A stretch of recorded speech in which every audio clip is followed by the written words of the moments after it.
How do we acknowledge that when you bring arts and culture into community development conversations, it fundamentally changes the kinds of decisions that get made about the future of our communities?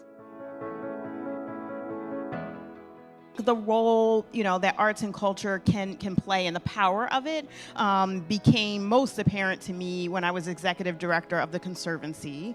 When I came to the organization, we were newly granted an award through the ArtPlace CDI program, and we used those funds to engage with residents in the Strawberry Mansion community.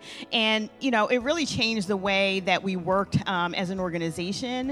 And it allowed us to build a lot of trust that wasn't there previously with the community. It allowed us to highlight the community's history and culture in a gentrifying neighborhood. And it allowed us to do better and more effective engagement and programming. Artists are those who know how to build and or activate trusted places where conversations can be held about these kinds of questions.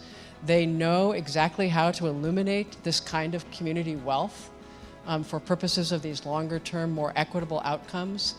They are, in fact, early investors in communities, and therefore, to me, they're critical actors.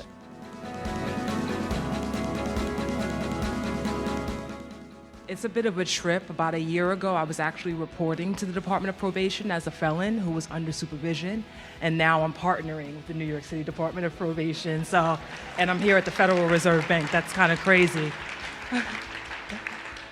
So I'm gonna start with a piece. No One Survives the Smoke. Coney Island's Brooklyn, 2017. I pull onto Daddy's block.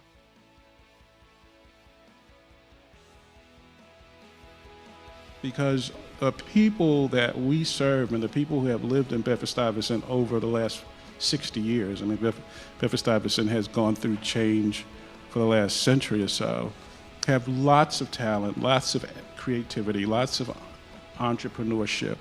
And we really want to be a place that cultivates that so it can be shared with the borough and the region.